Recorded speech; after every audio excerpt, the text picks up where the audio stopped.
Masechet Psachim, Daf Kafret. On va commencer par Kaf Zayin Amud Bet, au milieu de la page. Rabbi Yehuda Omer, En Bi'ur Hametz, Ela Serefa. On a appris dans la Mishnah une mahloket entre Rabbi Yehuda et Chachamim à propos de l'élimination du Hametz.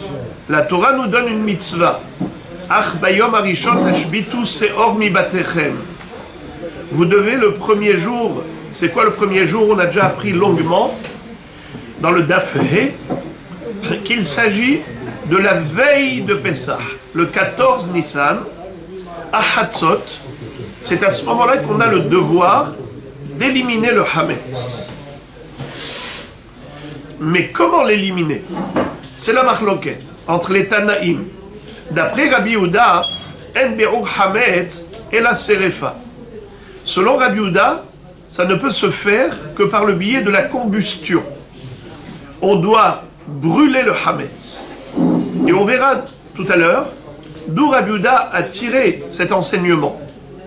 Mais Hachamim disait que non. Hashbatato bechol davar. Af mefarer vezore la ruach omati layam. C'est-à-dire que tous les moyens d'élimination sont valables. On peut soit effriter le Hametz et l'éparpiller dans l'air, soit le jeter à la mer. N'est-ce pas? Pour Hachamim, il n'y a pas de procédure particulière. Le principal, c'est l'objectif. Éliminer le Hametz. Et maintenant, la Gemara va nous citer la Braïta, où Rabbi Yehuda s'exprime à propos de cette mitzvah de Srefat Hametz. Je voudrais juste ouvrir une parenthèse pour vous dire que il y a une mahloket entre les poskim, le Mekor Haïm, le Achiezer. Le Mekor Haïm, c'est Rabbi Yaakov de la ville de Lissa, qui était contemporain de Rabbi Akiva Iger. Il y a à peu près un siècle et demi. Et le Achiezer, c'est Rabbi Chaim Ozer Grodzensky. Lui, il y a à peu près un siècle, de l'époque du Chafetz Chaim. Alors, leur discussion est de savoir, est-ce que Rabbi Yehuda, quand il dit En Bi'ur Hametz Ela Serefa, est-ce que c'est un din de Tashbitu, puisque la Torah nous dit d'éliminer le Hametz, alors comment doit-on faire? Ou bien est-ce que c'est un din à part? Comme on va le voir tout de suite, que Rabbi Yehuda, il déduit cela de notar. Notar, c'est le reste du korban.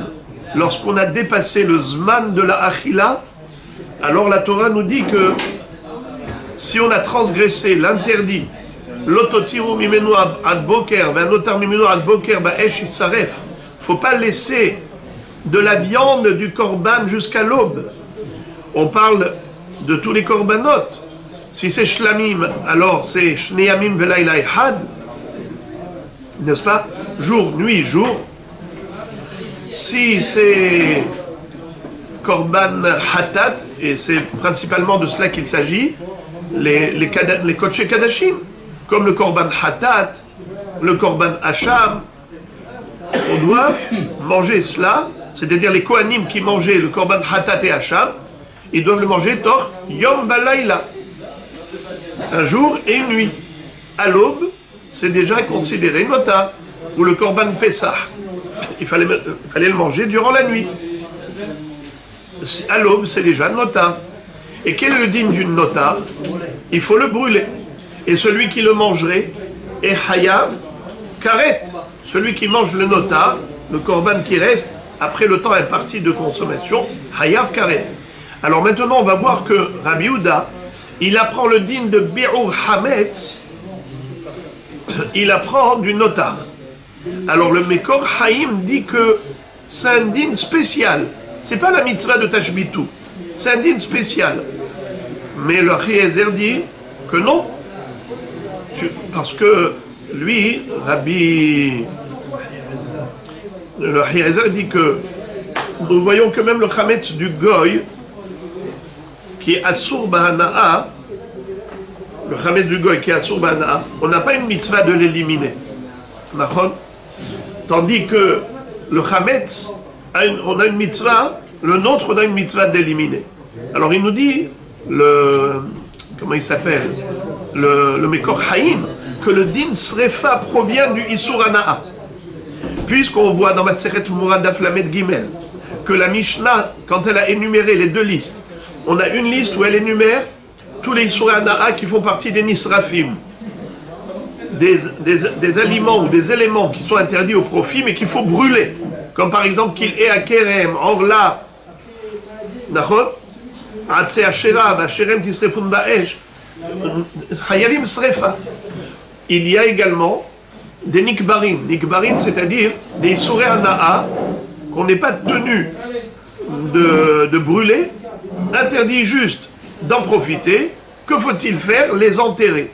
C'est pas la Torah qui demande d'enterrer, c'est les Chachamim qui disent de peur que, par oubli, tu en profites. Alors il faut enterrer ces Issurei Hana'a. En effet, Midin Issur Hana'a, tu dois brûler. Alors c'est comme ça que le Mekor Haïm comprend la Shita de Rabbi Yehuda. Il dit Rabbi Yehuda, quand il dit En Biru Hametz c'est la Srefa, c'est Midin Issurei Hana'a, et pas Midin Tashbitu. Mais le Ahiezer dit, tu vois que le Hametz du Goy, il est Assur Bahana'a, et pourtant tu n'as pas la mitzvah de le brûler. Donc, d'où provient cette mitzvah de brûler? Eh bien, tout simplement, de la mitzvah de Tashbitu. Voilà, c'était juste pour ouvrir une parenthèse, savoir d'où, quelle est la conception de Srefa Hametz d'après Rabbi Yehuda. Tanya, Amar Rabbi Yehuda, En Bi'ur Hametz et la Serefa. Rabbi Yehuda nous dit que l'élimination du Hametz ne peut se faire que par la combustion. Vehadin noten.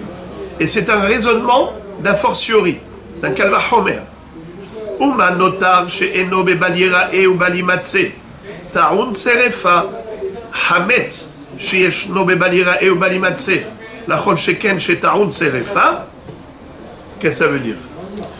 Il apprend par le Kalva Homer. C'est quoi ce Kalva Homer? Si déjà le notar, qui lui n'est pas frappé d'interdiction au niveau de la possession, il n'y a pas de balira et balimatse.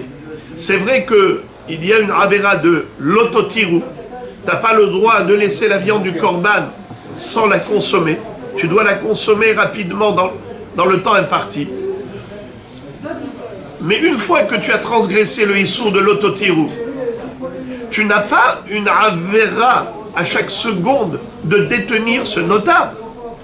Tu as une avera au début, ne laisse pas de la viande sans consommation, mange tout, l'autotirou. Si maintenant tu as du notar, alors le matin tu dois le brûler. D'accord? Mais il n'y a pas de avera chaque seconde que je détiens le notar.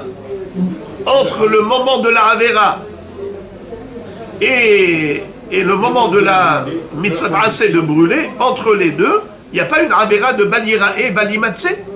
Alors que pour le chametz, c'est tellement grave le chametz, c'est que non seulement qu'on a une mitzvah d'éliminer, mais c'est que chaque seconde durant laquelle on n'a pas encore éliminé le chametz, on est en infraction de deux avérotes, balira et balimatse. Alors c'est ça le Kalva Homer.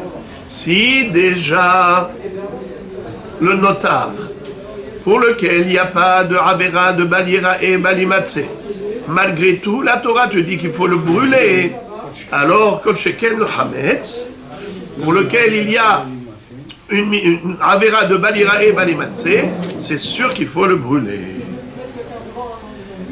Alors maintenant, les Chachamim vont donner une réfutation pour réfuter ce Kalva Homer de Rabbi Yehuda. Et donc, le Kalva Homer, c'est que le moyen d'élimination par le feu est plus fort qu'une élimination proposée par les Chachamim. Car les Chachamim, ils laissent le Chametz en existence. Seulement, il est éparpillé dans l'air, il est jeté dans la mer, mais il est là, dans le monde. Alors que brûler au feu, c'est une élimination totale, c'est un anéantissement du Chametz. Maintenant, les Chachamim vont réfuter ce Kalva Homer. Et à vrai dire que j'ai toujours eu du mal à comprendre cette réfutation. Je vous en fais part. Écoutez la réfutation maintenant. Amroul, Kol din, she'ata dan, tehilato lehmir, besofo lehakel, enodin. Lo matza etzim lesorfo, yehe yoshev ubatel, ve'atora amra, tashbitu seor mibatechem, bechol davar, she'ata yachol lehashbito. Les Chachamim prétendent que ce Kalva Homer, ce n'est pas Kalva Homer. Ça veut dire quoi un Kalva Homer? Si déjà au niveau du Kal, la Torah était Mahmira, à plus forte raison au niveau du Hamour, qu'on doit être encore plus Mahmir. D'accord? Eh bien, ici, les Chachamim vont dire à Rabbi Yehuda, ce Kalva Homer, en réalité, il ne tient pas la route. Pourquoi? Parce que tu n'es pas Mahmir. En réalité, tu es Mekil. Quand tu exiges trop, eh bien finalement, celui qui ne pourra pas obtenir les conditions nécessaires pour accomplir ce que tu exiges de lui, eh bien il ne fera rien. À partir du moment où tu considères que c'est une humra que de brûler, ça veut dire quoi? Qu'il faut aller chercher du bois. Il faut aller chercher des pierres silex pour les frotter, pour avoir du feu. Toutes ces conditions-là que tu exiges, ça complique la mitzvah. Si ça complique la mitzvah, il suffit que la personne n'ait pas les moyens de fabriquer, de former un bûcher pour brûler son chametz, et voilà qu'elle ne pourra pas accomplir la mitzvah, d'après toi. Alors où est la humra? C'est une humra de'atel et dekula. C'est une khumra qui pousse à la kula. Car concrètement, c'est difficile ce que tu exiges, et de ce fait, très vite, on va se retrouver dans l'annulation de la mitzvah. Alors il vaut mieux dire comme nous, que la Torah dit Tashbitu, élimine le chametz. Par quel moyen? Elle n'a pas précisé. Tous les moyens sont bons et valables. Et de ce fait, ils prétendent qu'en effet, il n'y a pas de mitzvah spécialement de brûler. Là où j'ai beaucoup de mal avec cette réfutation, c'est que, qu'est-ce que ça veut dire ça? Puisque c'est compliqué d'accomplir la mitzvah dans le sens que tu l'exiges, alors ce n'est pas une khumra, c'est une kula. Car très facilement, on se retrouverait dans l'infraction. Ça m'est difficile de comprendre ça, parce que ça c'est un problème technique. Parce que d'abord il faut réfléchir dans la théorie, et après tu mets en pratique. Mais comment, par rapport à la pratique compliquée, tu considères que la théorie ne tient pas la route? Kol din she ataddan le'ahmir besofo le'akel enodin. Répétons. Kol din she ataddan tchilato le'ahmir besofo le'akel enodin. Lo matza etzim lesorfo yehe yoshev batel.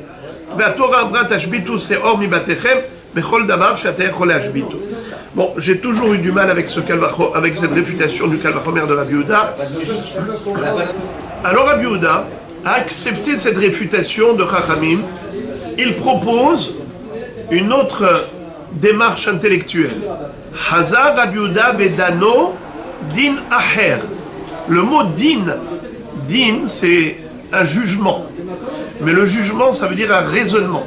Il y a des raisonnements qu'on appelle Kalva Homer, un raisonnement d'a fortiori, et il y a un din, un raisonnement d'analogie. Ça s'appelle Binyan Av. Tout cela, ce sont des codes de la Torah. La Torah Nidreshet, Mishloshet Remidot, et Kalva Homer, Bigzera Shavva, Binyan Av. C'est quoi Binyan Av? C'est une comparaison, une analogie. J'ai un din dans un cas, et après je peux comparer tous les autres cas à celui-ci. Il est la référence générale. Et c'est comme ça que j'arrive ensuite à appliquer le même din dans plusieurs éléments. Rabbi Yehuda nous dit, ok, le Kalva Homer ne tient pas la route. Parce que si je cherche la humra, ce n'est pas une humra, c'est une kula, d'après vous. Vous m'avez bien réfuté. Alors maintenant, je ne veux pas chercher d'Avka la Khumra. Je veux faire juste une comparaison. Comparaison. La Torah nous a dit qu'il existe Binyan Av. Faire une analogie. Eh bien, je compare Hametz à Notar. Je ne dis pas que Notar, il est cal par rapport au Hametz. Car dans Hametz, il y a Balira et Balimatse. Dans Notar, il n'y a pas Balira et Balimatse. Alors si déjà Notar, il faut le brûler, à plus forte raison, Hametz, il faut le brûler. Alors ça s'appelle que Hametz est plus chamour que Notar. Il faut lui infliger un traitement qui est plus chamour. Je ne dis pas ça. Mais au moins pareil. Stam, Binyan Av. Et là, vous ne pouvez pas me dire que Koldin, Shatadan, Tchilato, Le'ahmir, Besofo, Le'akel et Nodin. Je ne cherche pas à être Mahmir. Je cherche à faire pareil au moins. Ok. Alors je répète. Hazar Rabbi Yehuda. Alors Rabbi Yehuda est revenu là-dessus et il propose autre chose. Vedano din aher. Par un autre raisonnement. Notar asur ba'achila. Behametz asur ba'achila. Ma notar bisrefa. Afhametz bisrefa. Il y a un point commun. Car pour pouvoir comparer, il faut déjà qu'il y ait un point commun. C'est quoi le point commun de Notar et Hametz? Isur Achila. Hametz Asur Ba'achila, Notar Asur Ba'achila. Notar Hayaf Srefa, alors même Hametz Hayaf Srefa. Amroulo, ils lui ont dit, ta comparaison n'est pas raison. Nevela Tochiyah, She Asura Ba'achila, Vena Teuna Serefa. Je vais te démontrer que c'est faux. Tu ne peux pas dire que si c'est Asur Ba'achila, alors Hayaf Srefa, comme Notar. Car il existe aussi le contraire. Nevela, c'est Asur Ba'achila. Et pourtant, il n'y a aucune obligation de brûler. On peut même vendre goy. Amar lahem, Hefresh. Hefresh, ça veut dire Hefdel. Il y a une différence fondamentale entre les cas. Notar asur ba'achila ou ba'hana'a. Vehametz asur ba'achila ou ba'hana'a. Ma notar ta'un srefa. Af hametz ta'un srefa. Il leur a dit, moi je compare ce qui est comparable. Vous me parlez de Nevela. Nevela c'est incomparable. Pourquoi? Car il y a deux points communs entre Hametz et Notar. Isur achila et Isur hana'a. Interdit d'en manger et d'en profiter. Tandis que Nevela, c'est vrai que c'est Asur Ba'achila, mais ce n'est pas Asur Ba'hana'a. Il n'y a pas d'interdiction d'en profiter, on peut vendre. Alors, c'est la raison pour laquelle ce n'est pas une réfutation. Vous m'avez dit, au lieu de comparer à Notar, compare-le à Nevela. Non, je compare ce qui est comparable. Hametz et Notar sont frappés d'interdiction, pas seulement à la consommation, mais même au profit, ce qui n'est pas le cas de Nevela. Amroulo, Shoranis Kal Yochiach. Alors on va te démontrer qu'il existe des aliments qui sont interdits à la consommation et au profit, et pourtant, ils ne sont pas tenus d'être brûlés. Amroulo Shoranis Kal Yochiach, She'asur ba'achila ou ba'ana'a, ve'eno ta'un serefa. Le taureau qui a encorné, ce bœuf-là, il faut le lapider.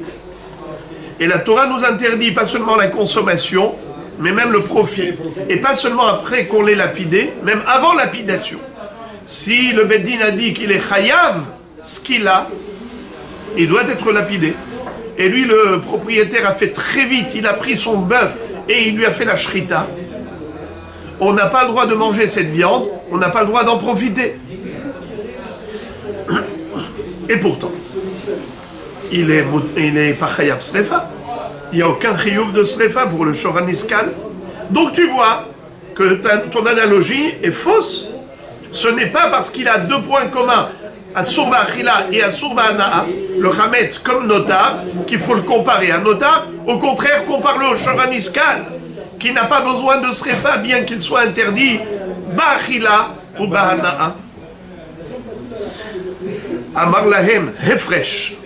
Il leur a dit, il y a une différence. Entre quoi et quoi? Entre Hametz Notar et le Shoraniskal. Notar asur ba'achila ou ba'hana'a. Ve'anush karet. Ve'hametz asur ba'achila ou ba'hana'a. ve'anush karet, ma notar bisrefa, af hametz bisrefa. Il leur dit, vous savez pourquoi j'ai comparé le hametz au notar et je ne l'ai pas comparé au shor aniskal? Parce que hametz et notar ont 3 points communs. Asur ba'achila, bahana, vechayav srefa. Le notar, c'est bien ça. On n'a pas le droit d'en manger du notar. Et on n'a pas le droit d'en profiter. Et si on a mangé du notar, on est hayav karet. Pareil, hametz. Interdit d'en manger. Interdit d'en profiter. Et si on a mangé, hayav karet. Donc tu vois qu'ils ont 3 points communs. Alors que le shor aniskal, certes, il a 2 points communs. Asur ba'achila ou ba'ana. Mais il n'y a pas de chiyuv karet si on a mangé la viande, la chair du shor aniskal. Donc, voilà pourquoi je préfère comparer le hametz au notar plutôt que le comparer au shor aniskal. Donc, hayav srefa. Amroulo, ils lui ont dit, helbo, shel shor aniskal yochiach, she'asur ba'achila ou ba'ana'a, ve'anush karet, ve'notaron srefa. Là, ils lui ont trouvé dans le shor aniskal une partie où on est hayav karet. C'est le helev, le suif, la graisse interdite à la consommation du shor aniskal. Cette graisse-là, on sait très bien que celui qui mange du helev en général, qu'est-ce qu'il est hayav karet? Eh bien voilà, le helev du shor aniskal est interdit à la consommation et au profit, et celui qui en mangerait de ce helev est hayav karet, et pourtant il n'y a aucune obligation de le brûler. Alors pourquoi tu me dis que le hametz, il faut le comparer au notar parce qu'il a ces 3 points communs? Ce n'est pas vrai. On peut avoir ces 3 points communs sans être hayav srefa comme le helev du shor aniskal. Alors Rabbi Yehuda accepte cette réfutation et il propose un autre raisonnement. Hazar Rabbi Yehuda vedano din acher. Il propose un autre raisonnement. Notar yeshno bebal totiru, vehametz bebal totiru, ma notar bisrefa, af hametz bisrefa. On a le din de l'ototiru mimenu ad boker, n'est-ce pas? C'est à propos du notar. Il y a une interdiction de laisser la viande du korban jusqu'à l'aube. Ça veut dire qu'il faut le manger avant l'aube. L'ototiru mimenu ad boker. Le baliera et balimatse à propos du hametz, ça veut dire quoi? Ne laisse pas le hametz après l'heure de l'interdiction du hametz. Donc c'est comme l'ototiru. Le baliera et balimatse, ça ressemble à l'ototiru. Alors c'est cela. Tu m'as parlé du shor aniskal. Le shor aniskal, il n'y a pas de l'ototiru. Ici, dans le baliera et dans le notar, il y a l'ototiru. Dans le hametz, il y a baliera et balimatse. Donc ils ont ce point commun que shor aniskal n'a pas.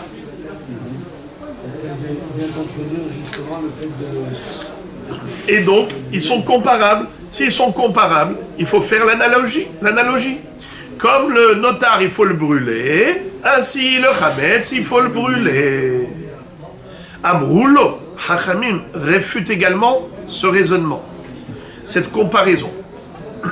Ils lui disent, Amroulo, Hacham talouy, vehatat ha'of, haba'al ha'safek, lidvarecha, shehen bebal totiru, she'anu omrim bisrefa, ve'ata omer, bikvura. On a une halakha à propos du Hacham Talouy. Vous savez c'est quoi Hacham Talouy? C'est un korban qu'on doit apporter lorsqu'on a un safek karet. Normalement, lorsque quelqu'un est sûr et certain qu'il a commis une infraction de chiyuv karet beshogeg, il doit apporter korban hatat. Mais s'il a un doute, par exemple dans l'assiette, il y avait 2 morceaux de graisse. Il y avait un morceau de helev, où on est chayav karet, et un morceau de shuman.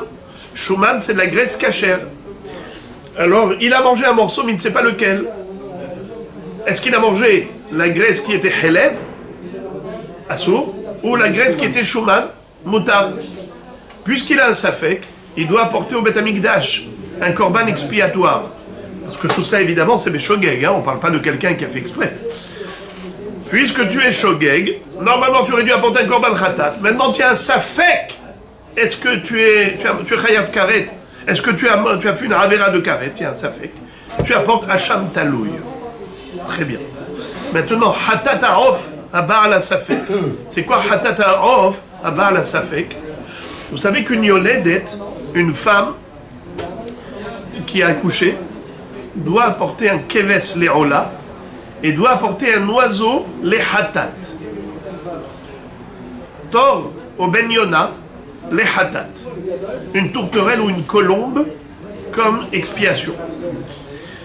Lorsqu'elle a un safek, c'est-à-dire parce que le din de l'avortement, la fausse couche, c'est comme une naissance. Lorsqu'une femme a fait une fausse couche, elle a exactement les mêmes dinim qu'une yoledet. Seulement si maintenant elle a un safek bichlal, est-ce que dans la poche amniotique, il y avait là-bas béhémet un fœtus? Ou bien c'était ce qu'on appelle un œuf clair? Une pochette pleine d'air. Donc de ce fait, il n'y a pas de chiyuv korban yoledet. Quand elle a un safek, qu'est-ce qu'elle fait? Le korban hatat ha'of, elle doit l'apporter. Hatat ha'of ou ba'al safek. Mais le Kohen qui apporte ce korban hatat ne peut pas manger. Pourquoi il ne peut pas manger le hatat ha'of? Étant donné que on fait melika. C'est quoi melika? On ne fait pas shrita dans le Bet Hamikdash au Torim, au Bnei Yona. C'est l'ongle du pouce du Kohen qu'il a enfoncé dans la nuque jusqu'à rompre la nuque et couper un siman du simanim, kané au véchet, la trachée ou l'œsophage du Hof, et c'est comme ça que on allait ensuite manger le korban hatat ha'of. Mais maintenant, étant donné que c'est un safek, hatat ha'of, ce n'est pas sûr que ce hof-là a le statut de hatat, car il se peut que ce n'était pas une yoledet. Il se peut que c'était un œuf clair, et donc elle ne devait pas apporter un korban hatat. Alors là, la halakha est qu'elle doit apporter hatat à la safek. Car peut-être que oui, il est chayevet. Mais le Kohen, il ne peut pas manger. Car le Kohen ne peut manger que si c'est un vadaï hatat. Car la melika, bien que l'oiseau a été tué par melika, c'est moutard, la Torah l'a permis au Kohen de manger hatat ha'of. Mais puisque maintenant c'est un safek, il se peut que Bichlal, il n'a pas le statut de hatat. S'il n'a pas le statut de hatat, cette melika ne rend pas ce hof caché à la consommation du Kohen. Donc c'est une nevela, il n'a pas le droit de manger ce hof. Alors maintenant, qu'est-ce qu'on en fait? Qu'est-ce qu'on en fait du hacham talouy? Ve hatat ha'of haba'al safek.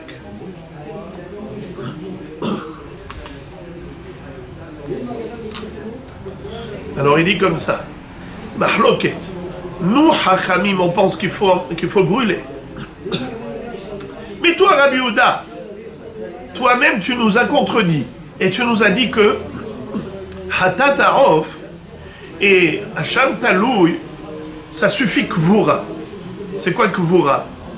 Midera banan, il faut l'enterrer de peur que quelqu'un en profite. Sous-entendu qu'il n'y a aucune obligation, d'après toi, Rabbi Yehuda, de brûler hatat ha'of et hacham talouy. Alors, question, pourquoi tu nous as dit que lorsqu'il y a une avera de baltotirou, lorsqu'il y a une avera de baltotirou, alors, ben mettre la halakha est quoi? Qu'il faut brûler. Ce n'est pas vrai. Hacham talouy v'hatat ha'of haba'al safek, lidvarecha yochichu, puisque ce sont des kodashim qui ont aussi le din de baltotirou. Et nous on dit que c'est bisrefa. Et toi tu dis que c'est bikvura. Regardez comment c'est... La question qu'on peut poser ici, c'est comment il peut y avoir un lototirou. Lototirou, ça veut dire que quoi? Qu'il ne faut pas laisser le korban au-delà du zman imparti pour la consommation. Mais là, on ne peut pas consommer. Puisque c'est hatat ha'of haba'al safek et hacham talouy, on ne peut pas consommer. Alors qu'est-ce que tu veux? Comment tu peux arriver à notar? Notar, c'est l'autotirou mimenu ad boker. C'est tu dois manger dans le temps imparti. Mais ça, tu peux pas le manger. Alors il dit qu'en effet, c'est ça le inyan. C'est vrai que Behemet, tu ne peux pas manger, mais ça c'est parce que tu as un safek. Mais le din de notar, il est là. Le din de notar est là. Et c'est pour cela qu'il faut le brûler. D'après Chachamim, il faut le brûler. Car on a dépassé le temps. Et pourquoi on a dépassé le temps? Parce que tu ne peux pas manger. Mais c'est une réalité, c'est un état de fait. Tout korban qui normalement aurait dû être mangé et qui a dépassé le zman de la consommation, il s'appelle notar, il faut le brûler. Oui, mais ici, tu ne pouvais pas le manger concrètement. Ça, c'est un problème technique. C'est à cause du safek. Mais à la tzad où il est korban hatat, à la tzad où il est, tu aurais dû être raya, eh bien dans ce cas-là, tu devais le manger et tu ne l'as pas mangé. Maintenant, tu dois le brûler. Alors Chachamim disent, c'est comme ça qu'on raisonne nous à propos du Khatat Harof et du Hacham Taloui. Alors, d'après nous, il faut le brûler aussi. Mais d'après toi, qui t'oppose à nous, toi tu t'opposes à nous, et tu nous dis non, puisqu'il ne faut pas le manger, il n'y a pas le digne de brûler, il n'a pas le statut de notar, ce Khatat Harof, ce Hacham Taloui, puisque tu ne pouvais pas le manger. Alors ne me dis pas que c'est du notar. Alors qu'est-ce que tu dis? Madin, juste Kvoura. Alors regardez comment il le coince. Ils disent à Rabbi Yehuda, voilà toi-même tu as un cas de figure où il y a premièrement Isur Achila, deuxièmement Isur Hana'a, troisièmement l'autotirou. Eh bien, il n'y a pas de srefa. Alors, Chametz aussi, même si on a les trois éléments, Isur Achila, Isur Hana'a et l'autotirou, tu ne devrais pas exiger la combustion du Chametz. C'est comme ça qu'ils l'ont coincé. Shatak Rabbi Yehuda. Rabbi Yehuda s'est tu. Il n'avait pas d'argument pour répondre.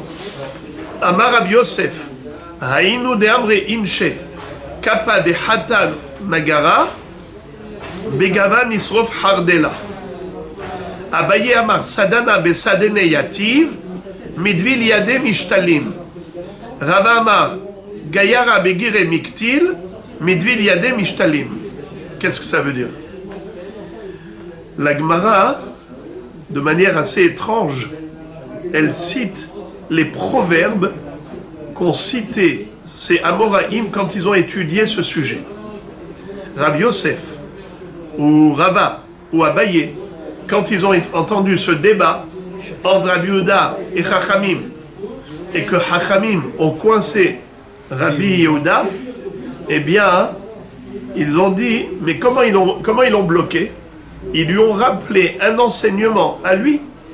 Parce que eux, d'après eux, qui disent que Béhémet, le notar même de Khatat Harof Besafek, doit être brûlé, Rabbi Yehuda, il aurait pu répondre.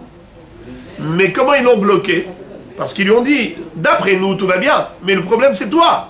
Toi-même qui nous a dit qu'il n'y a pas de srefa pour le notar de Khatat Harof Besafek. Alors, d'après toi, tu as un problème, puisque tu as l'autotirou, tu as Isur Achila, Isur Hana'a et l'autotirou, et malgré tout, il n'a pas le digne d'être brûlé. Alors pourquoi le Chametz, tu me dis, parce qu'il a Isur Achila, Isur Hana'a et l'autotirou, il doit être brûlé? Ce n'est pas vrai. Toi-même, tu dis que dans Safek Khatat Harof, il n'y a pas ça. Alors c'est quoi les trois proverbes? Il y avait des proverbes à l'époque où on disait comme ça. Comment il s'appelle? Le menuisier qui a fabriqué une cuillère, une spatule, une cuillère en bois. Et lorsque comment il s'appelle? Ce menuisier a fait des bêtises, la police, qu'est-ce qu'elle lui a fait? Elle lui a rempli cette cuillère avec de la moutarde et lui a brûlé la langue avec. Kappa, c'est quoi kappa? kaf, la cuillère, des hata, qui a été creusé, qui a été moulé, sculpté, nagara, par le menuisier, begava, dedans, nisrof hardela. On va lui brûler la langue avec du hardal, de la moutarde. La moutarde. Abaye Amar, Sadana, Besadene Yativ, Midvil Yade Mishtalem. À l'époque, les prisonniers, on leur mettait les pieds dans un genre de sabot où on les torturait et on les mettait à l'intérieur, ils ne pouvaient plus bouger les pieds. Alors, il dit parfois, le fabricant de ce sabot, lui-même, le jour où il se fait attraper par la police, il est incarcéré, alors on lui met les pieds dans le propre sabot qu'il a fabriqué lui-même en bois. Ou bien, Rava, Amar, Gayara, Begire, Miktil. Le fabricant de flèches, lorsque le roi dit au bourreau de prendre une flèche et d'envoyer sur ce fabricant, eh bien il a été tué avec une flèche qui est le fruit de son œuvre. Alors, il dit Midvil Yade Mishtalim. Des mouvements de sa main, il a été frappé. Ça veut dire que tout cela, c'était des proverbes de l'époque où on voulait dire la personne a été elle-même atteinte du fruit de son labeur. La même chose ici, tout cela, c'est qu'un machal pour Rabbi Yehuda. Rabbi Yehuda lui-même, qui a donné une halakha, eh bien, finalement, il a été coincé avec sa propre halakha. Puisqu'il a enseigné que le Safek Hatataof n'est pas brûlé, eh bien, ça contredit ce qu'il a dit à propos du Chametz qui doit être brûlé. Pourquoi le Chametz doit être brûlé? Parce que Isur Achila, Isur Hana'a, Lototiru. Comme le notar, Isur Achila, Isur Hana'a, Lototiru. Et pourtant, tu as un notar où il y a Lototiru, et malgré tout, il n'est pas brûlé. Et maintenant, on passe à un autre sujet. On arrive au Chachamim. D'ailleurs, l'Halakha, le Rambam, le Shulchan Aruch sont poskim comme Chachamim, pas comme Rabbi Yehuda. À propos du Be'ur Hametz, on n'est pas obligé de le faire avec du feu. C'est bien de le faire avec du feu, mais on n'est pas obligé, d'après la Halakha du Shulchan Aruch. Alors, allons-y. Chachamim omrim.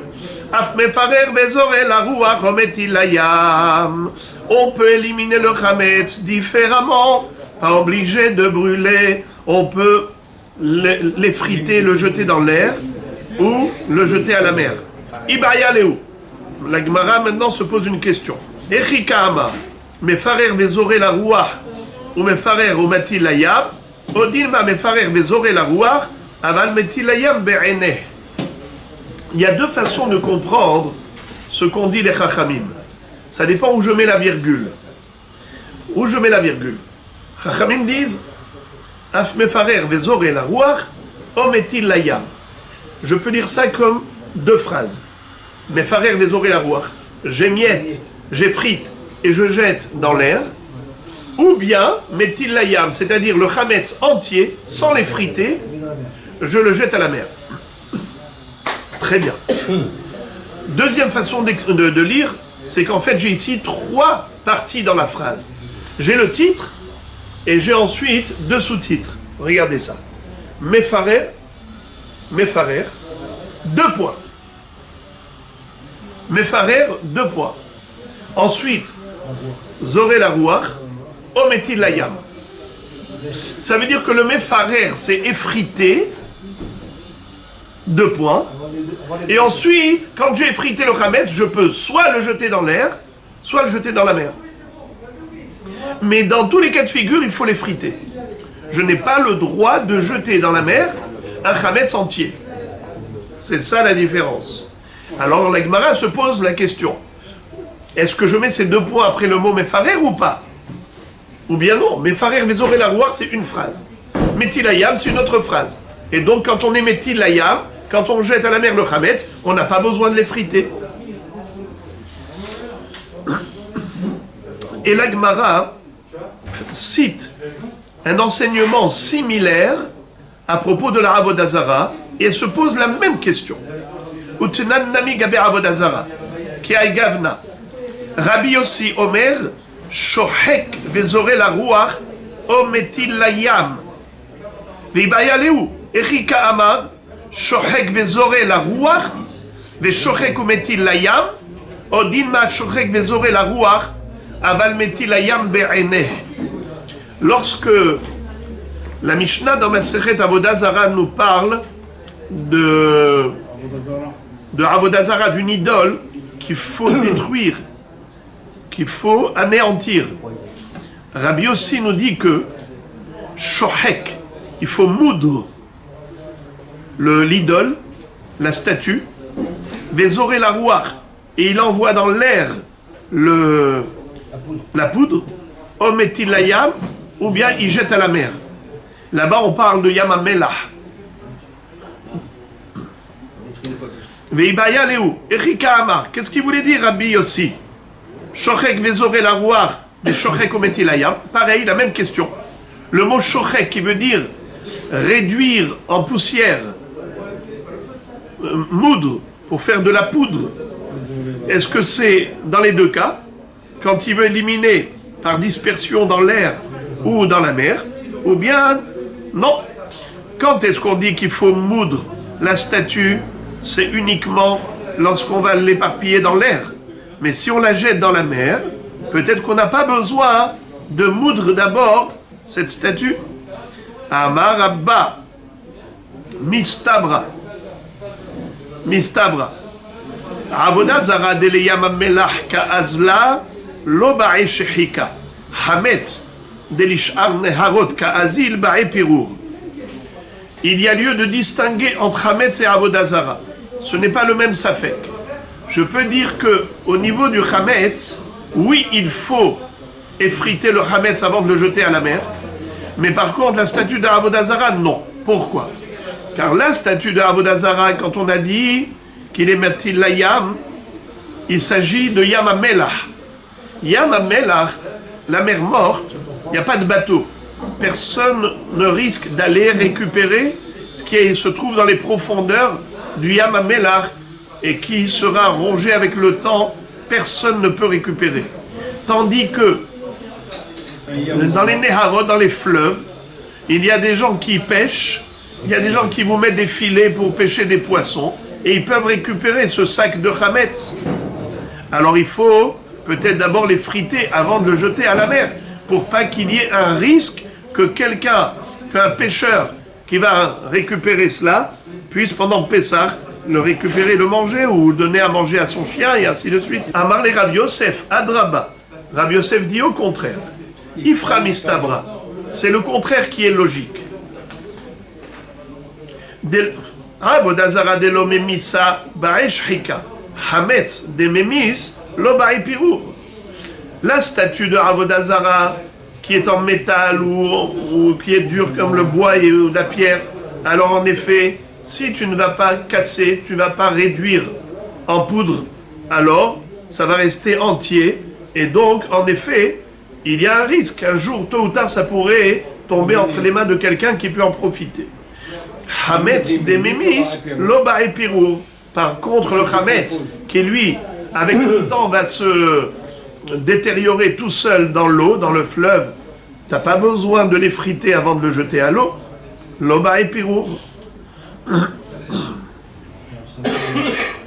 Alors maintenant, on a ici une mahloket de deux rabbanim qui sont diamétralement opposés. C'est qui? Rabba et Rabbi Yosef. Rabba, qu'est-ce qu'il dit? Il dit que le Hametz, il faut l'effriter, mais la Avodah Zara dans Yam HaMelach, lo tzarich. Et Rabbi Yosef dit le contraire. Il dit que Avodah Zara, comme c'est fait en métal en général, donc on ne peut pas savoir ce qui peut se passer. Tôt ou tard, ça pourrait être récupéré. Tandis que le Hametz, qui peut le récupérer? Mais il va s'effriter tout seul. Alors, la Gemara nous cite une braïta pour corroborer les deux opinions. Tanya Kavate de Rabba, Tanya Kavate de Rabbi Yosef. Tanya Kavate de Rabba, on a trouvé une braïta qui dit comme Rabba, voici. Aya mehaler bamidbar, mefarer vezore la ruach. Haya mehalech basefina, mefarer ou metil layam. La Braïta nous dit clairement qu'un homme qui avait du chametz la veille de Pessah et il marchait dans le désert, alors il peut effriter et jeter en l'air le chametz. Il était dans un bateau, il peut effriter le chametz et le jeter dans la mer. Donc tu vois que clairement, la Braïta exige d'émietter, d'effriter le chametz avant de le jeter à la mer. Alors c'est une preuve pour Rabba. Tania Kavate de Rabbi Yosef, et on a une Braïta qui soutient la thèse de Rabbi Yosef. Aya mehaler bamidbar, shohek vezore la ruach. Aya mehaler basfina, shohek umetil layam. De quoi parle cette Braïta? Elle parle de Avodah Zara. Celui qui avait une statue de Avodah Zara, et il était dans le désert, alors il doit la concasser et l'effriter, la jeter en l'air. Il était en bateau, il doit concasser la statue, l'effriter, la jeter dans la mer. Tu vois que... Qu'est-ce qu'avait dit Rabba? Il avait dit que pour la Avodah Zara, ce n'est pas la peine. D'accord? Tandis que... Pourquoi? Parce que personne ne se promène dans le Yam HaMelach. Et Rabbi Yosef, qu'est-ce qu'il disait? La Avodah Zara, oui, il faut la concasser. Tandis que pour le chametz, ça suffit de le jeter. Alors maintenant, la Gemara pose la question. Elle dit Shehika, Kashia, les Rabba. Pirour, Kashia, les Rabbi Yosef. Comment Rabba et Rabbi Yosef, chacun va se débrouiller avec une Braïta qui le contredit? Un Émora ne peut pas contredire un Tana. Alors, Rabba, qui avait dit qu'on peut jeter telle quelle la statue sans faire shehika, voilà qu'il y a une Braïta qui dit que oui, il faut faire shehika. Et Rabbi Yosef, qui avait dit que le hametz n'a pas besoin d'être émietté, d'être effrité, on voit une Braïta qui dit que oui, il faut qu'il soit effrité. Alors la Gemara nous dit comme ça, chacun une réponse. Shehika le Rabba la kashia, haliyam amelach, halishar neharot. Comme vous avez si bien répondu, bravo. Rabba te dit que, en effet, Avodah Zara, quand j'ai dit que ce n'est pas la peine de la concasser, c'est quand on jette dans Yam HaMelach. Mais c'est vrai que si on jetait dans un nahar, dans un fleuve d'eau douce, où il peut facilement être récupéré par les pêcheurs, eh bien, en effet, il faut d'abord concasser la statue. Pirour les Rabbi Yosef le Kashia. Et Rabbi Yosef, il dit, moi en général, je dis qu'on n'a pas besoin d'émietter le chametz, car ça va se faire tout seul, dans la mer. Mais ça dépend du chametz. Pirour les Rabbi Yosef la Kashia. Habechite, habenahama. Ce que j'ai dit moi, c'est dans Nahama, le pain. C'est-à-dire que le pain n'a pas besoin d'être émietté auparavant. Tu le jettes dans la mer, et après quelques heures, ça y est, tout seul, il va s'effriter. Il va se décomposer, se désagréger. Tandis que si c'était un sac de blé que tu jettes à la mer avant Pessah, ça, c'est pas bon. Ouvre ton sac d'abord et vide-le, afin que ce soit des miettes, afin que ce soit des grains. Car si tu jettes le sac, alors le pêcheur qui va pêcher avec son filet plein de poissons, il peut retrouver un sac, et puis il peut y avoir un mirchol. Le blé, ce n'est pas hametz, mais si c'est du blé hametz, déjà il est en contact avec le... Alors c'est pour cela qu'il lui dit, si c'est un sac de blé, tu dois d'abord l'ouvrir et jeter les grains. C'est ça, c'est de cela qu'il s'agissait dans la Braïta qui a dit que en effet, il faut émietter. Je vous relis la Braïta qui dit Aya mehalech basefina mefarer umetil layam. On parle d'après Rabba, d'après Rabbi Yosef, on parle de, non pas de Nahama, mais de Hité. Et maintenant, commençons la nouvelle Mishnah. Chametz shel nochri she'avar alav Pesach, mutar bahana'a. Beshel Israël, asur bahana'a. Shene'emar, lo yira'e lecha se'or. Le chametz d'un goy, même si on l'avait chez nous pendant Pessah, ce n'est pas grave. Après Pessah, il est mutar bahana'a. Parce qu'il appartient au goy. Tandis que le chametz du Israël, après Pessah, il est assur bahana'a. Shene emar lo yerae lecha seor. Alors on va prendre une explication facile. Lo yerae lecha seor. C'est ce que dit Rashi, que en réalité, le Issur Hana'a après Pessah n'est pas Minatora, il n'est que Midérabanan, à titre de Knas. Étant donné que cet homme a transgressé le Issur de Loïra Elecha Seor, il ne devait pas détenir le Chametz chez lui pendant Pessah. Et lui, c'est ce qu'il a fait. Il a gardé le Chametz pendant Pessah. Il a été envers sur Balira et Balimatse. Alors on lui dit, monsieur, tu crois que tu as gagné quelque chose? Après Pessah également, ce Chametz sera interdit au profit. C'est un knas, c'est une amende. Alors, pour l'instant, je vous ai donné cette explication comme Rashi nous le dit, Bigmara mefareshla, mishum knasa, de avar aleh, mishum balirae.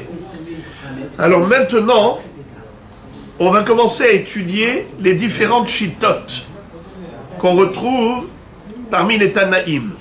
Mané Matnitin, qui est l'auteur de notre Mishnah? Lo Rabbi Yehuda, velo Rabbi Shimon, velo Rabbi Yossi à Galili. Notre Mishnah correspond ni à Rabbi Yehuda, ni à Rabbi Shimon, et ni à Rabbi Yossi à Galili. Maïhi, de quoi s'agit-il? D'Etania, comme on retrouve cette mahloket dans la baraïta suivante. Hametz, ben lifne zemano, ben le'achar zemano, envers alav belav. Tor zemano, envers alav belav et karet. D'ivré Rabbi Yehuda. Quel est le din si quelqu'un mange le chametz pendant Pessah? Il est hayav, karet. Lav et karet. C'est quoi lav? Il doit recevoir malkout. Il est hayav aussi, karet. D'accord? Maintenant, le chametz avant Pessah et le chametz après Pessah, il est chayav que belav, malkout, mais pas karet. Qu'est-ce qu'on appelle avant Pessah? C'est pendant les 6 heures depuis Hatzot du 14 Nissan jusqu'à la tombée de la nuit. Il y a 6 heures de la journée du 14 Nissan où à ce moment-là on a la mitzvah de Tashbitu, Arbayom Arishon Tashbitu, à Hatzot. Quelqu'un qui mangerait le chametz après Hatzot, le 14 Nissan, eh bien, il recevrait Malkout. 39 coups, la flagellation. Et après Pessah, celui qui reçoit le Chametz, celui qui mange le Chametz après Pessah, après Pessah, un Chametz d'un juif qui est resté après Pessah. Ça veut dire qu'il y avait un Issour de le détenir. Et le Israël a transgressé le Issour, il a gardé le Chametz. Ce même Chametz, s'il le mange après Pessah, d'après Rabbi Yehuda, il transgresse un lave. Il reçoit 39 coups. Alors répétons, c'est quoi la chita de Rabbi Yehuda? Le Chametz est assourd pendant les 3 temps. Avant, pendant et après Pessah. Avant, c'est quoi? Les 6 heures depuis Chatzot jusqu'au soir. Pendant, c'est les 7 jours de Pessah. Après, eh bien, c'est le Chametz que le Israël a gardé chez lui à la maison au lieu de le brûler. D'accord? Besséder. Alors maintenant, qu'il ait mangé avant Pessah ou après Pessah, dans ce cas-là, il sera hayav quoi? Malkout. Mais s'il a mangé pendant Pessah, pas seulement lave, même karet. Très bien. Ça, c'est Rabbi Yehuda. Rabbi Shimon Omer. Rabbi Shimon Omer. Hametz lifne zemano. Ou le'achar zemano. Et non, envers alav belo klum. Tor zemano. Envers alav bekaret ou belav. Rabbi Shimon n'est pas d'accord. Il dit, avant Pessah, s'il le mange, il n'y a pas de lave. Après Zmano, non plus, il n'y a pas de lave. D'accord? Tandis que Tor Zemano, pendant Pessah, les 7 jours de Pessah, le karet, et s'il mange le chametz, il est chayav karet. Maintenant, Misha chez Asurba Achila, Asurba Anaa. Par contre, ce que nous dit Rabbi Shimon, attention, excusez-moi, pas Rabbi Shimon. La Braïta, elle, continue et nous dit et depuis le moment où le chametz est interdit à la consommation, il est interdit même au profit. Atan les Tanakama. Ça va forcément d'après qui? D'après Tanakama, c'est-à-dire Rabbi Yehuda. Puisque Rabbi Yehuda, c'est lui qui avait dit que les fnez maintenant envers Alav Belav. Puisqu'il y a Isur Achila, il dit il n'y a pas seulement Isur Achila mina Torah, il y a même un Isur Hana'a. Ça ne peut pas être Rabbi Shimon, car Rabbi Shimon t'as dit clairement qu'il n'y a pas de Isur Achila mina Torah. Avant Pessah, il n'y a pas de Isur Achila mina Torah. Il ne peut pas te dire, comme c'est Asur Ba'achila, c'est Asur Ba'ana'a, c'est juste impossible.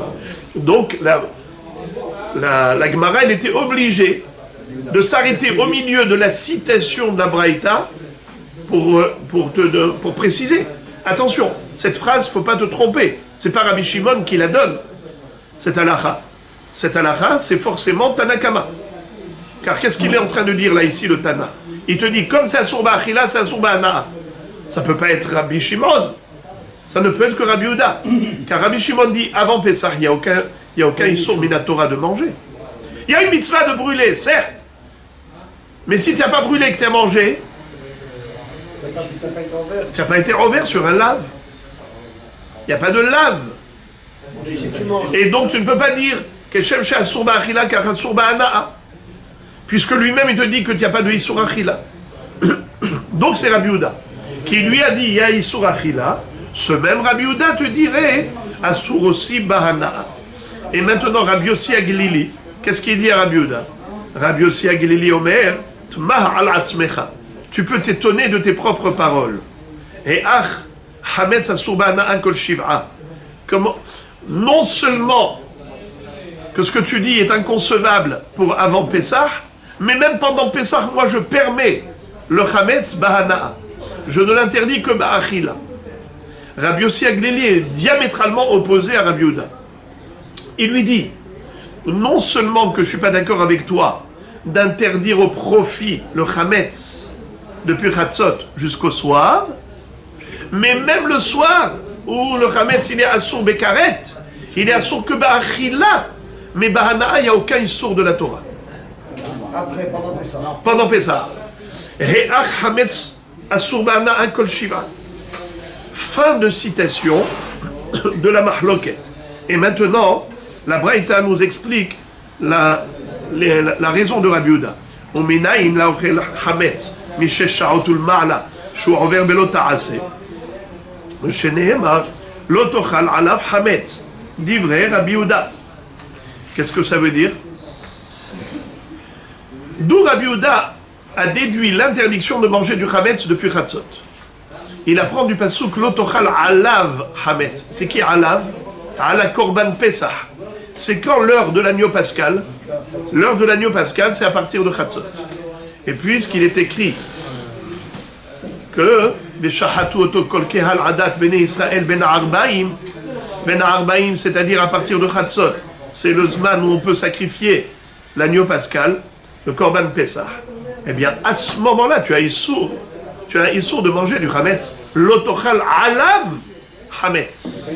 C'est qui alav? Alav à la korban Pesach. À l'heure où tu peux sacrifier korban Pesach, commence le Issour. Achilat Hametz. Amar lo Rabbi Shimon vechi efshar lomar ken. Ve'alo kvar ne'emar lo tochal alav Hametz. Shivat yamim tochal alav matzot. Lui a dit, le mot alav, tu as compris que ça se rapporte à quoi? Au korban Pesach. C'est juste impossible. Lis la suite du pasuk. C'est écrit Shivat Yamim Tochal Alav Matzot. Pendant les 7 jours, tu mangeras Alav Matzot. Quoi, pendant 7 jours, tu as le mitzvah de korban Pesach, mais c'est juste le 14 Nissan, au soir. Imken Matalmud Lomar Lo Tochal Alav Hametz. Besha'a Sheyeshno Bekum Echol Matzah. Yeshno Bebal Tochal Hametz. Besha'a She'eno Bekum Echol Matzah. Eno Bebal Tochal Hametz. C'est-à-dire que la Torah a comparé le Hametz à la Matzah. Quand tu as une mitzvah de Matzah, c'est-à-dire pendant les 7 jours, ainsi, excusez-moi, pendant la nuit de Pessah, alors à ce moment-là, tu as aussi le issour de manger le chametz. À partir du moment où tu as la mitzvah de manger la matzah, c'est à partir de ce moment-là que tu as l'interdiction de manger le chametz. Sous-entendu qu'il n'y a pas de issour de manger du chametz l'après-midi, le 14 Nissan après Chatzot, d'après Rabbi Shimon. Seulement le problème, le mot alav, ça ne peut pas s'appliquer à la matzah. La matzah c'est féminin. Matzah, c'est féminin. Donc c'est quoi alav? C'est pas écrit aléha. Donc alav c'est le korban. Mais le korban c'est l'après-midi. Alors le korban si c'est l'après-midi, c'est de là que Rabbi Yehuda a déduit qu'il y a Issour Achilat Hametz depuis Chatzot. L'après-midi, le 14 Nissan avant Pessah, c'est pas encore Yom Tov. Qu'est-ce que nous dit Rabbi Yehuda? Entre Chatzot et le soir, il y a déjà le Issour Achilat Hametz. D'où il apprend? Par comparaison avec Korban Pessah, l'agneau pascal. Alors qu'est-ce que dit Rabbi Shimon? Il dit non, pas du tout, c'est pas possible. Pourquoi? Alors que Varnemar lo tochal alav hametz, shivat yamim tochal alav matzot, c'est écrit 7 jours. Donc alav, de quoi tu parles? Alors il n'y a pas de korban pendant les 7 jours. Ça veut dire la shrita. Alors imken matalmud lomar lo tochal alav hametz, bisha'a sheyeshno bekum echol matzah, yeshno bebal tochal hametz. Bisha'a she'eno bekum echol matzah, eno bebal tochal hametz. C'est-à-dire que la Torah fait allusion à la matzah qui se mange avec le korban Pessah. Al matzot umrorim yochluhu. Béhémet, le mot alav, c'est sûr que ça se rapporte au korban Pessah lui-même. On l'a dit au masculin. Alav. C'est pas aléha. Pas aléha sur la matzah. Seulement, à quel moment tu manges le Pessah? Tu le manges la nuit. Avec la matzah. Puisque la Torah a comparé le Issour Hametz à la mitzvah de Matzah, en disant Lo tochal alav Hametz, Shivat Yamim, tochal alav Matzot. Donc, ça veut dire que c'est à partir de la nuit que ça commence. Le din de la Matzah commence qu'à partir de la nuit, pas avant. Alors même le Issour du Hametz commence à partir de la nuit, pas avant. C'est pour les Shimon, ça c'est Rabbi Shimon. Oui, mais il y a deux choses dans le korban. Il y a la shrita du korban, ça se fait depuis Hatzot, le 14 Nissan. Et il y a la achila du korban, ça se fait le 14 au soir, le 15 Nissan. Quand la Torah me dit Lo tochal alav hametz, alav c'est le korban. Mais elle fait allusion à quoi? À la shrita du korban ou à la achila du korban? Alors lui, Rabbi Yehuda a dit que la Torah fait allusion à la shrita. Donc à partir du 14 Nissan. Lo tochal alav hametz, alav c'est à l'heure de la shrita du korban. C'est pour cela qu'il interdit de manger du chametz depuis Chatzot. Il y a un lav. Lo tochal alav hametz. Mais Rabbi Shimon lui dit que non. Lo tochal alav hametz, alav, c'est pas à l'heure de la shrita du korban, c'est à l'heure de la achila. Et quand est-ce qu'on a la mitzvah de la achila? C'est à l'heure de matzah. Al matzot umrorim yochlu. Et quand est-ce qu'on a la mitzvah de matzah? Shiv'at yamim tochal alav matzot. Donc ce n'est qu'à partir du soir. Le korban ne se mangeait pas dans la journée? Jamais. Que le soir. Bien sûr. La Gemara demande Maïtama de Rabbi Yehuda. Alors, Rabbi Yehuda, d'où il apprend ce din-là d'interdire de manger du chametz avant Pessah et après Pessah? Réponse Tlatak ra'ektive. On a 3 psukim qui nous interdisent de manger du chametz. Lo ye'achel chametz, ekol mahmetzet lo tochelu, lo tochal alav chametz, had lifne zemano, had le'achar zemano, vechad betor zemano. Puisque la Torah s'est répétée à 3 reprises quant à l'interdiction de manger du chametz, alors forcément la Torah fait allusion à 3 temps, avant, pendant et après Pessah. Le 14 entre Hatzot et le soir, et après Pessah lorsqu'on a gardé le chametz chez soi. Ve Rabbi Shimon, et lui Rabbi Shimon, qu'est-ce qu'il fait avec ces 3 psukim? Il ne tient pas du tout l'après-midi. Puisque lui dit que pendant Pessah, pas avant et pas après. Had le torzmano, vekol mahmetzet mibaele legdetania, hametz, en li ela, shenit hametz me elav, mehamad davar acher minayin, Talmud lomar kol mahmetzet lo tochelu. C'est-à-dire, si on nous avait interdit juste l'otochal alav hametz, alors j'aurais pu penser que c'est d'Afka si ça a fermenté de par lui-même. J'ai mis de l'eau et de la farine, j'ai laissé plus que 18 minutes, ça a fermenté de lui-même. Mais quel est le din si j'avais fait fermenter? Ça n'a pas été mis hametz de lui-même. J'ai mis par exemple de la levure, ou toutes sortes de ferments, par exemple, du yaourt, ou des choses comme ça qui activent, qui accélèrent la fermentation. Ça veut dire que de par lui-même, ça n'avait pas à fermenter, mais c'est moi qui ai fait fermenter. Alors dans ce cas-là, d'où je sais que c'est assourd, Talmud Lomar, Kol Mahmetzet Lotochelu. Tout le vin, vous n'avez pas le droit de manger. Et le troisième pasuk, Loyach el Hametz, Mibael el Gdetania Rabbi Yossi Aglili, Omer, Minayin le Pesach Mitzrayim, She'en Chimutzo Noheg el Hayom Echad, Talmud Lomar, Loyach el Hametz, Vesamich Leh, Hayom Atem Yotzim. Qu'est-ce que ça veut dire? On a une halakha qui nous enseigne qu'en effet, le din de Hametz pendant 7 jours n'est applicable que dans Pesach Dorot, mais pas dans Pesach Mitzrayim. C'est quoi Pesach Dorot? C'est notre Pesach à nous, de toutes les générations. Pesach Mitzrayim, c'est le premier Pesach de la sortie d'Égypte, quand ils étaient encore en Égypte. Ils ont mangé le Korban Pesach dans les maisons, où ils ont teint les poteaux et linteaux avec le sang de l'agneau pascal. Eh bien, dans Pesach Mitzrayim, on n'avait pas d'interdiction de manger le Hametz pendant 7 jours. C'était qu'un seul jour. Eno nohegela yom echad. Talmud lomar lo ye'achel Hametz, vesamichle hayom atem yotzim lechodesh ha'aviv. Quand est-ce que lo ye'achel Hametz? Hayom. C'est Pesach Mitzrayim. Ça, c'est Pesach Mitzrayim. Très bien, la Gemara maintenant revient à Rabbi Yehuda qui avait dit que d'où on apprend les 3 temps, de la répétition de 3 interdits de manger. Mais maintenant que Rabbi Shimon a utilisé 2 psukim parmi les 3 pour nous enseigner autre chose. Premièrement, nous enseigner que même un Hametz que j'étais Mehametz moi-même, même ça c'est interdit, et pas seulement Nit Hametz Me'ela.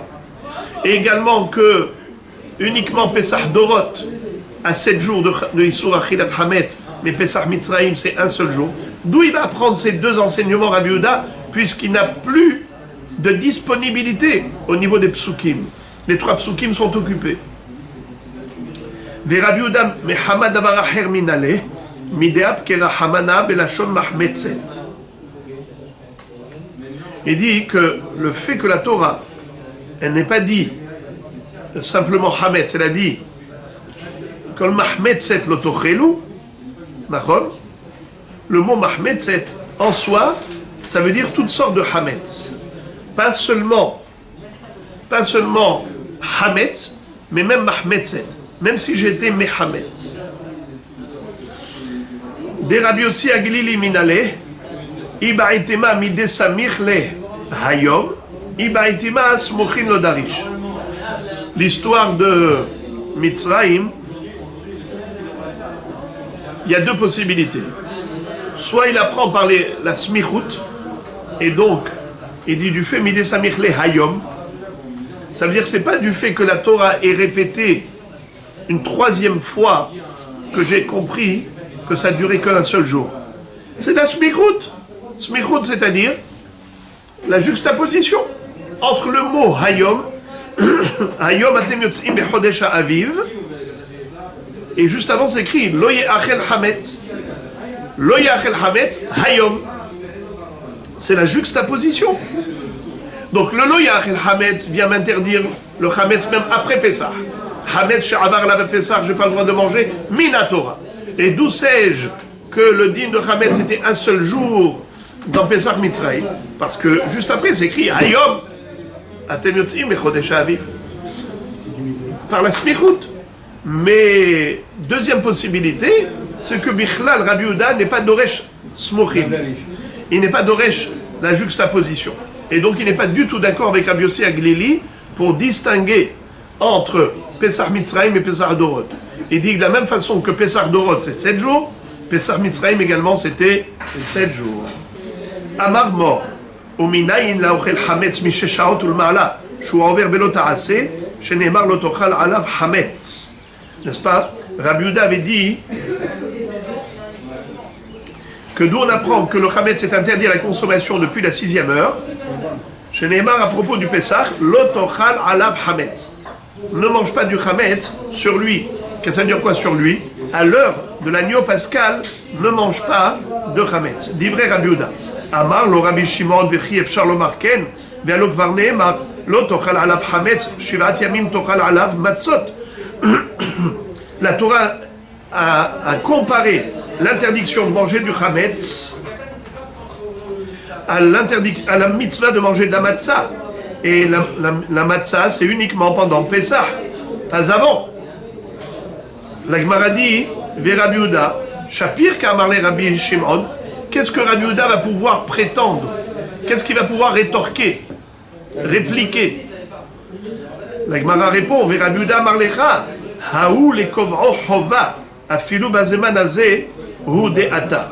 Qu'est-ce que ça veut dire? La Torah n'est pas venue ici pour faire une comparaison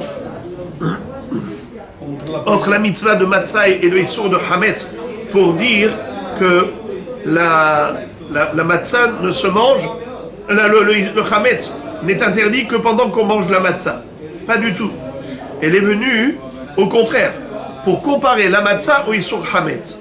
Pour nous dire que de la même façon qu'il y a une mitzvah de manger de la matzah pendant 7 jours, ainsi il y a Issour Hametz, pendant 7 jours. Car si on ne nous avait pas fait cette juxtaposition pour les comparer, eh bien on aurait pu croire que le Issour Hametz c'est juste pendant le soir de Pessah. L'otochal alav Hametz. Quand tu manges le Pessah, alors tu n'as pas le droit de manger du Hametz. Mais après ça, tu peux? Eh bien, on te dit non. C'est 7 jours, l'interdiction du Hametz, comme 7 jours, la mitzvah, manger la matzah. Qu'est-ce que ça veut dire? La Torah n'est pas venue pour nous dire que le Issour Hametz dure pendant de comparer le Issour Hametz à la mitzvah de manger la matzah, et pour nous dire que le Issour Hametz c'est que pendant Pessah, mais c'est venu juste pour nous dire que la mitzvah de manger la matzah, c'est une mitzvah tous les ans, même quand on n'a pas le Korban Pessah. Parce qu'on aurait pu croire que la mitzvah de manger de la matzah la nuit du Seder, c'est uniquement à l'époque où on avait le Korban Pessah. Mais maintenant qu'on n'a plus de Korban Pessah, alors il n'y a plus de mitzvah de manger de la matzah. Alors c'est pour ça qu'on est venu te dire que je compare le din de matzah au din de Hametz. Comme Hametz, c'est tous les ans, même quand on n'a pas le Korban Pessah, ainsi la mitzvah de matzah, c'est tous les ans. Même lorsqu'on n'a pas de Korban Pessah. Et la Gemara demande vers Rabbi Shimon, les kov'o chova minale, et Rabbi Shimon, d'où il déduit cet enseignement, qu'il y a une mitzvah de manger de la matzah, même quand on n'a pas le Korban Pessah, après la destruction du Bet Amikdash, nafkalem ba'erev tochlu matzot. Il le déduit du pasuk ba'erev tochelu matzot. Le soir, vous mangerez de la matzah. C'est écrit clairement. C'est quoi ba'erev? 14 au soir. Mais Rabbi Yehuda, pourquoi il n'a pas appris de ce pasuk? Mi ba'ele le tameh v'shehaya bederech rechoka. Sal kadat achamina ho'ilu bepesach lo yochal matzah umaro Nami lo nichol kamashma'lan. Qu'est-ce que ça veut dire? Rabbi Yehuda, qui lui a déjà appris le din de Chiyuv Matzah, même Bazman Hazeh, alors qu'est-ce qui, du pasuk Shiv'at Yamim Tochal Alav Matzot, qu'est-ce qu'il va faire avec le pasuk Ba'erev Tochelu Matzot? Qu'est-ce qu'il va apprendre?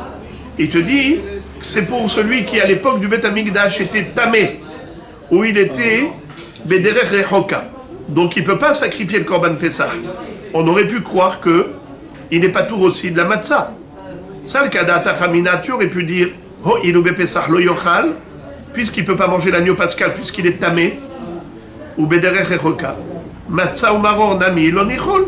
Alors il ne pourra pas manger non plus matzah ou maror, puisque c'est écrit al matzot ou mrorim yochlu kamash ma'alan. Pour ça que c'est écrit ba'erev tochelu matzot, que oui, ils doivent manger. Mais Rabbi Shimon, alors Rabbi Shimon, pourquoi il n'a pas fait le même raisonnement? Il te répond Tamé v'shaya b'derech rechoka lo yitzterich kra. Non, on n'a pas besoin d'un pasouk pour imposer la matzah au tamé. Pourquoi? Des logara me'arel ou ben nechar. Ce n'est pas pur qu'un arel ou un ben nechar. Dirti v'chol arel lo yochal bo hu eno ochel aval hu ochel b'matzah ou maror. Qu'est-ce que c'est que Harel ou Ben Nechar?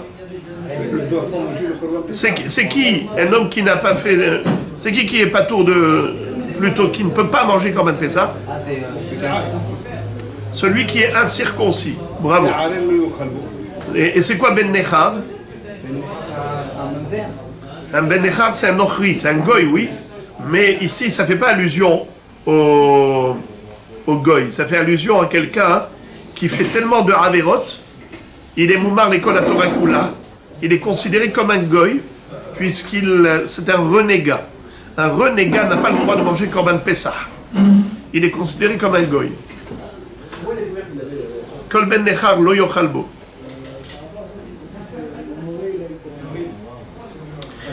Harel, pas seulement s'il n'a pas fait la circoncision bémézide. Imaginons par exemple, ses frères sont morts à cause de la Mila. C'était une famille de gens hémophiles. Ils ont alors il est anous. Est-ce qu'il peut manger Korban Pessah? Non. Kol harel lo yochal bo. Est-ce qu'il doit manger la matzah? Oui. C'est ça le chidouche. Rabbi Shimon, tameh v'shaya b'derech rechoka lo yitzterich kra. Delo gara me'arel ou ben nechar. Dirti v'chol harel lo yochal bo. Bo ou eno ochel. Aval ochel ou b'matzah ou maror. Le mot bo, à quoi il sert? C'est pour te dire, Davka Bo, l'agneau pascal, il ne mangera pas. Le Harel et le Ben Nechar, le Harel par exemple, ses frères sont morts à cause de la Mila, il n'a pas fait la Mila. Ou bien Ben Nechar, un renégat, c'est vrai qu'il n'a pas le droit de manger Korban Pessah, mais est-ce qu'il peut, ou est-ce qu'il doit manger la matzah? Réponse oui. Bo et Nochel. Alors maintenant, le Tamé, un homme qui était impur, ou Bederech Rechoka, loin du Bet Amikdash, il ne fait pas le Korban Pessah. Est-ce qu'il doit manger la matzah? Évidemment que oui, car ils ne sont pas pires qu'Harel et Ben Nechar. C'est pour ça que Rabbi Shimon n'avait pas besoin d'un pasouk, spécialement pour eux. Mais Rabbi Yehuda, pourquoi est-ce qu'il n'a pas fait le même raisonnement? Ktiv Behai ou Ktiv Behai, la Torah a voulu te le préciser aussi bien à propos du Tamé et Bederech Rechoka, aussi bien dans Harel et Ben Nechar. Elle n'a pas voulu, Dafka, que tu compares les uns aux autres. Elle t'a expliqué et elle te donne les détails pour le Tamé, pour le Holech Bederech Rechoka, pour le Harel et pour le Ben Nechar. C'est pas une question. Pourquoi est-ce que elle a écrit ici, elle a écrit ici?